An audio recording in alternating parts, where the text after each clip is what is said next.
Hello all, this is John from EastCoastArmory.com. I'm here today with a project start video for this 1/6 scale M4A3 Sherman tank.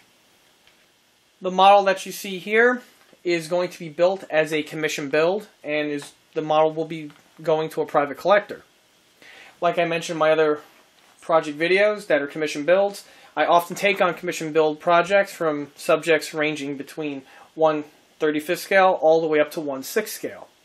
This particular vehicle here is a 1/6 scale M4A3 kit from Dragon, and we'll be going over the kit as well as what will be going into this build in this video.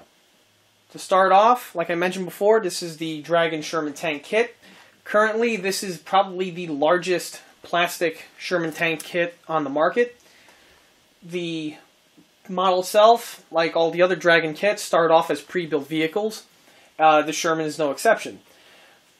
A few months after the model was released as a pre-built, pre-painted unit, it was then released in kit form, and that's the version we have here.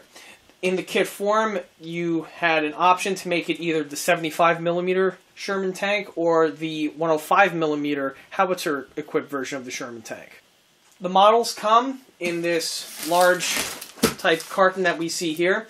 Now, unlike the other Dragon model kits that are out, like the Panzer II or even their Jeeps, in which it's a traditional model box, the Shermans are the exception. There is no box art of any sort, it's just this big shipping carton, and the kit is all in its contents inside. This unit here is still sealed up in its original shipping tape, and I've yet to open this one.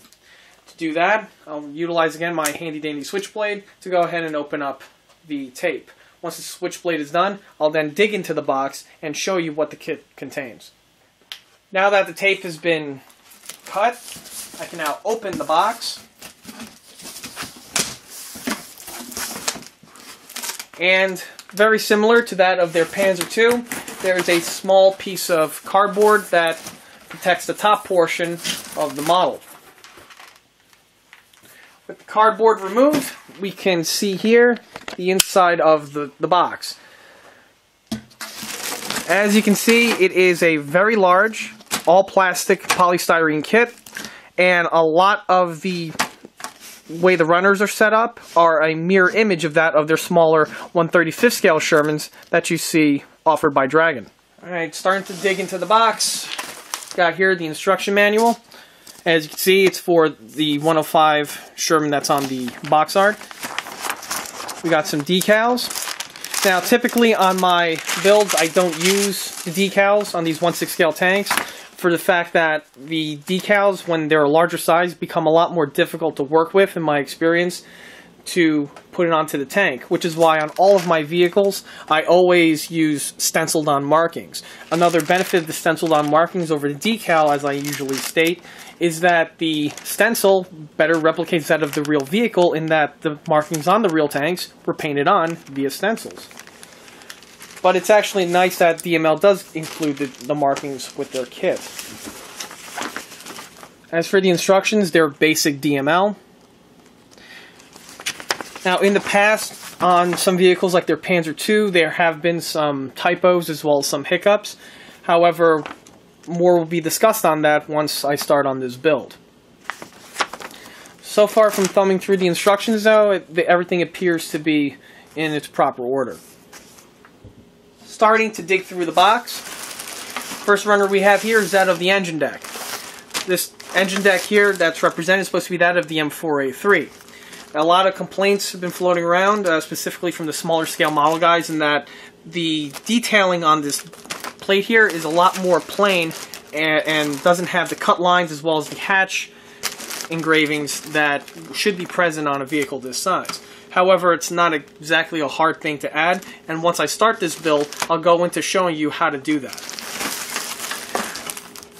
This part over here appears to be that of the exhaust deflector grill, which is all done in layers, just like on their 1/35 scale counterparts. It's a nice feature, and will save time in building the vehicle once the project starts.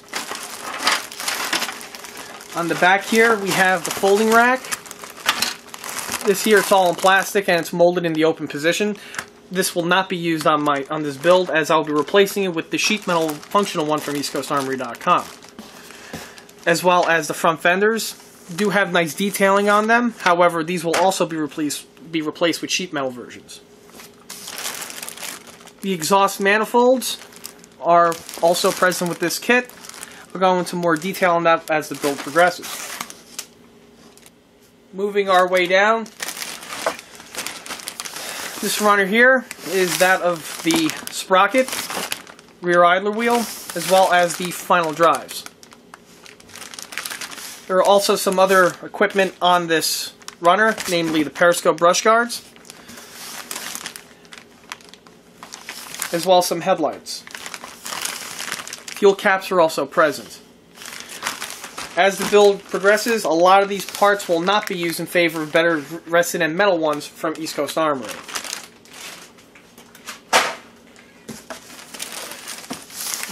Here goes a duplicate version of the sprocket runner, as to save on tooling, they put a lot of duplicate parts on one runner so that they could give you just two runners in order to build the vehicle. Sprockets themselves are okay detail-wise.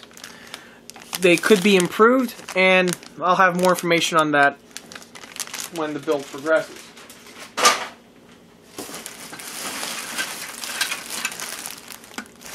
A big portion of this box I could see here is that of suspension.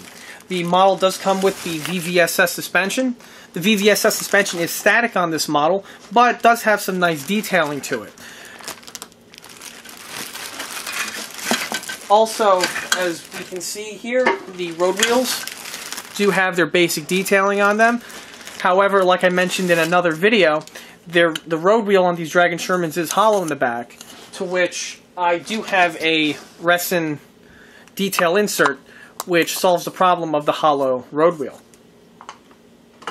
On this build, however, this suspension will not be used, as the client specified to have the static suspension replaced with that of a functional EastCoastArmory.com suspension. So this whole bag here will more than likely be placed in the spare parts bin.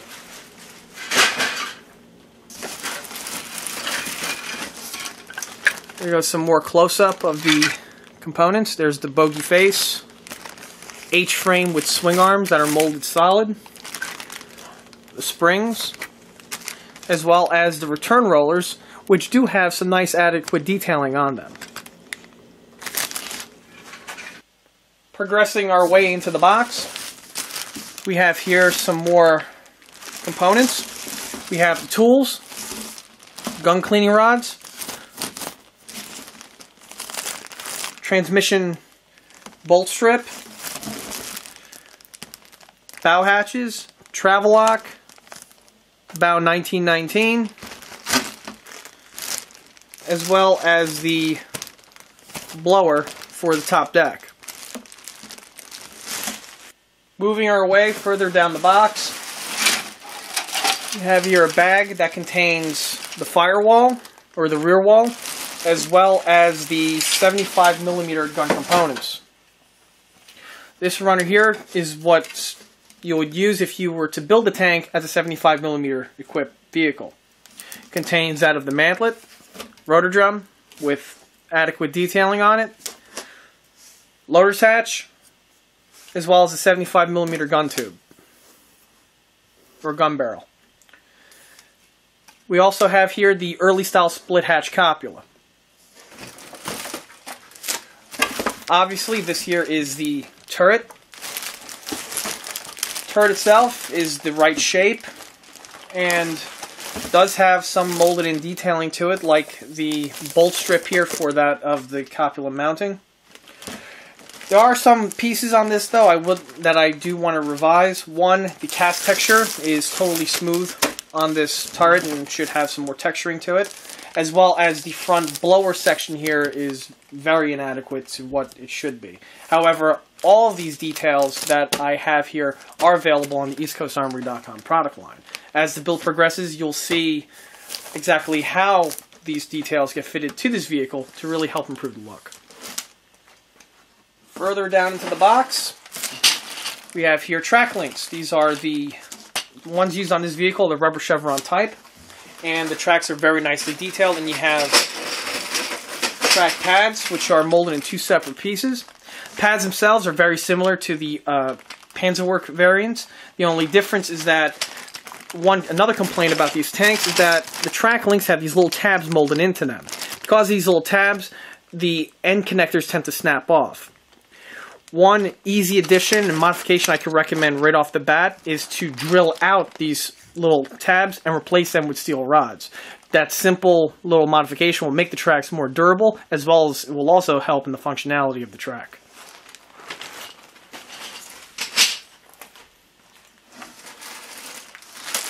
Here go the end connectors that connect the track together. They're also very nicely detailed. They have their fastener detail as well as their clamping details molded in. They're pre-drilled, which is why if you simply just replace it with the 1/8" steel rods in the track links, the issue of the weak track will be totally resolved. Even though this model does come with very nice track links, the client specified to have the kit rubber chevron style track replaced with that of the 3-bar cleat track, which is an EastCoastArmory.com component. So these tracks will not be used on this model. Another thing that's also included on the track while I'm here is that of the duckbill end connectors. This is a nice touch and really help differentiate this tank from the other Shermans that are on the market, which do not have the duckbill end connectors.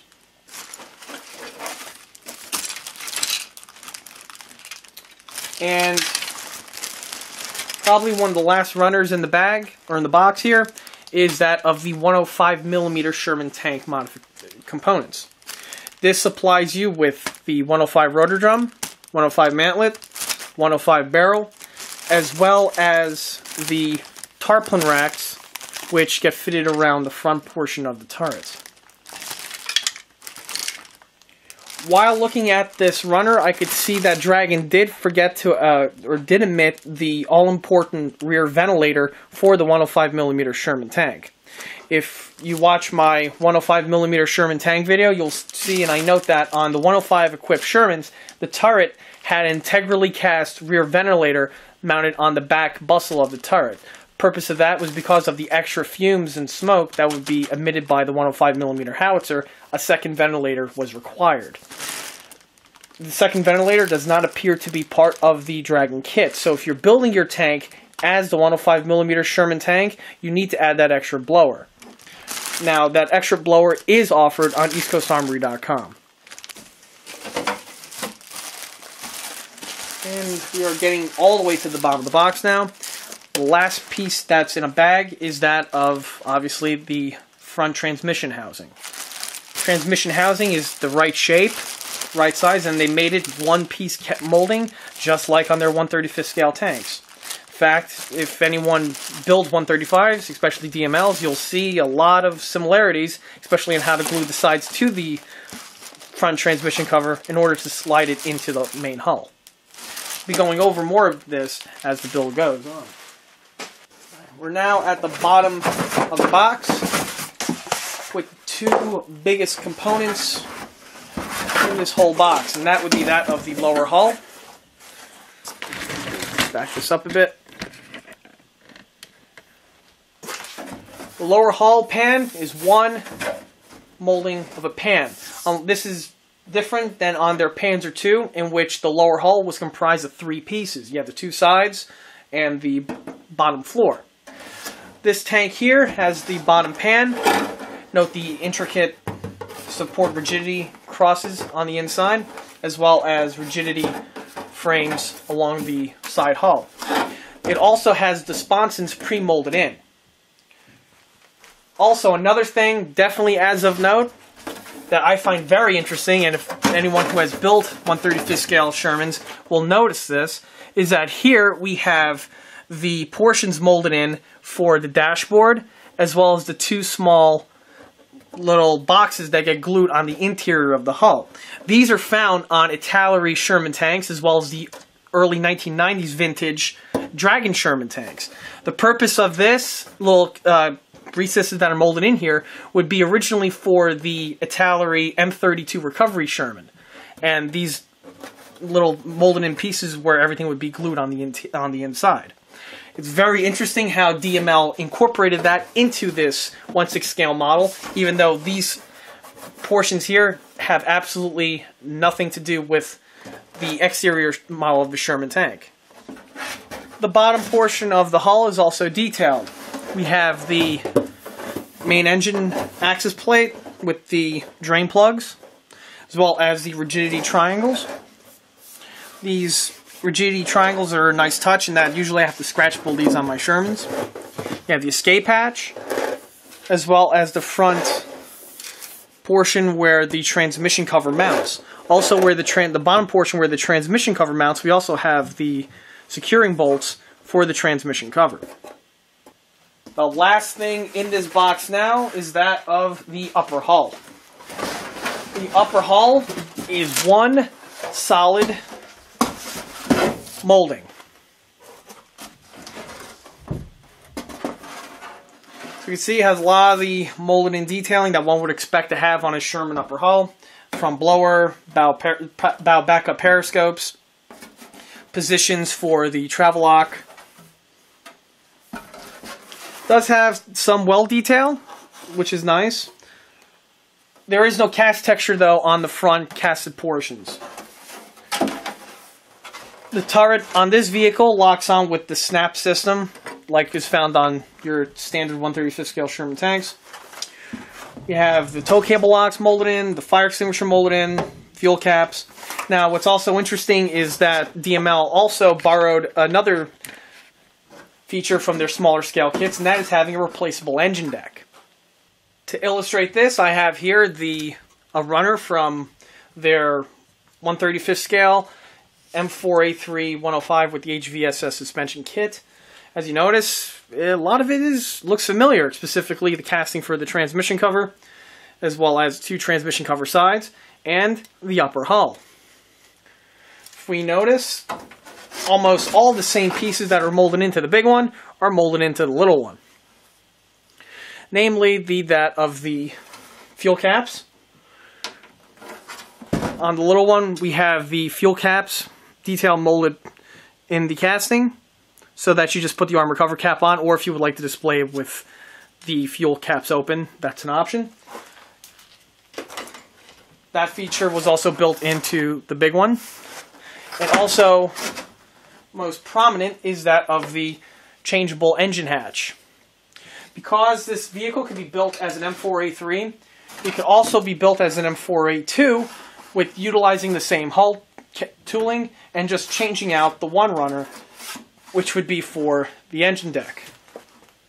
By doing this, DML with one hull can make several other variations of the Sherman, which would hopefully come out within the near future. And that concludes this project start video for this 1/6 scale M4A3 Sherman tank. If you like this video, stop by and like us on Facebook. And don't forget to check out eastcoastarmory.com for more 1/6 scale tank builds, as well as other 1/6 scale detail components. Thank you.